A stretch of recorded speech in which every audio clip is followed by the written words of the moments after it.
Hello there. Here I review movies, and today's film is The Fall Guy. It's an action comedy about a stuntman trying to save a movie production by finding its missing lead actor. Drew Pearce wrote the story, basing it on the television series created by Glenn A. Larson. David Leitch directed the film, which stars Ryan Gosling, Emily Blunt, Hannah Waddingham, and Aaron Taylor-Johnson.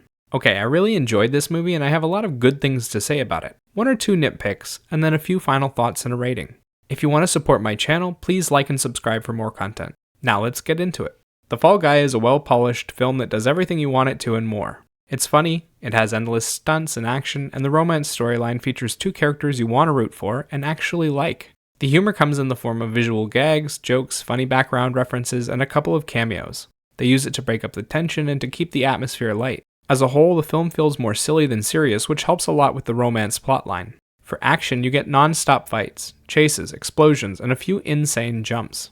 It's a high-octane bonanza that reminded me of old-school action movies. They did all these stunts for real, and the movie looks superb because of it. From the crisp details on the explosions to the impressive physical feats that the stuntmen pull off, the film is a jaw-dropper from start to finish. Then when the credits finally roll, they show you outtakes from the stunt team. They literally show you how they did it. At the core of the film is a romance storyline between a stuntman and a wannabe director that is not only satisfying but incredibly sweet. Both characters are funny, a little bit awkward, but also charming in their own way. Watching them interact is a lot of fun, and seeing them be good to each other was a nice change of pace for Hollywood. Ryan Gosling and Emily Blunt both stood out for their work in this film. Their chemistry together was off the charts, and both of them managed to show off a ton of on-screen charisma. Gosling's character is a bit of a meathead with a heart of gold, and he plays both aspects well. He turns the meathead parts into goofy comedic moments, and gets serious when he needs to be emotional. He got to do a couple of good monologues, a lot of action poses, and a ton of comedic material, and he nailed it all. Blunt gets less time to develop her character, but puts on a strong performance every single time she's on the screen. She's playing a serious and competent woman who wears her heart on her sleeve. Her character comes off a bit naive and dainty at first, but then she surprises you with a few big action moments, and a couple of heartfelt conversations with Gosling.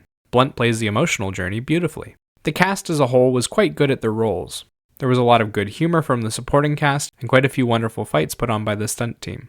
The visual journey looks amazing. Every shot is fine-tuned and has a cinematic quality to it. Every scene is a mixture of complex shots that perfectly capture the emotions of the story and test the limits of what's possible. It's buttery smooth to look at, and on top of that they do some detailed and interesting costume work and set design.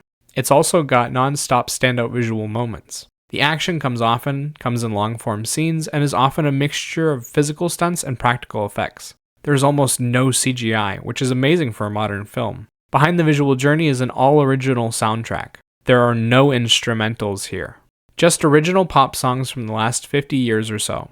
It's catchy as hell, follows the emotional journey to a T, and builds up the atmosphere in every location. It's honestly one of the most refreshing soundtracks I've heard in a long time.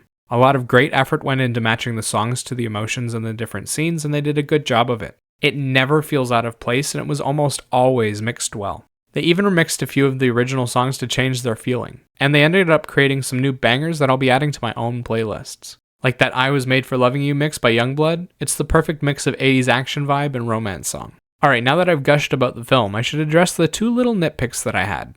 The first is that the story is just a little bit too comical and never quite manages to make it feel like Colt Seavers could actually lose this. Even when his enemies have a gun to his head and he's all out of tricks. The story is also just a bit too fantastical, and the setup takes just a bit too long to get going. Like the villain's whole plan just wouldn't work in real life, and the movie doesn't say or do anything to make you believe it would work there either. I won't say too much, but if you alter an image digitally, there's quite a few people out there who will know you've done it. Just because you can do it doesn't mean it's a magic bullet against whoever you do it to. Aside from that, I really enjoyed The Fall Guy. It's a fun, action-filled romp with characters I actually enjoyed spending time with. The film reminded me a lot of the old action films. From the soundtrack to the visuals to the story, all of it screams cinematic experience at you. They took a lot of chances with the amount and scale of the physical stunts they did, and the visuals are always pushing the limit of what you can do with the camera. It's a great experience, and I highly recommend you go and see it in theaters, even if you wait until Cheap Tuesdays. As for a rating, I'd give this film a 9 out of 10. Remember, these are just my thoughts on the film. Let me know what you think in the comments below. Bye-bye.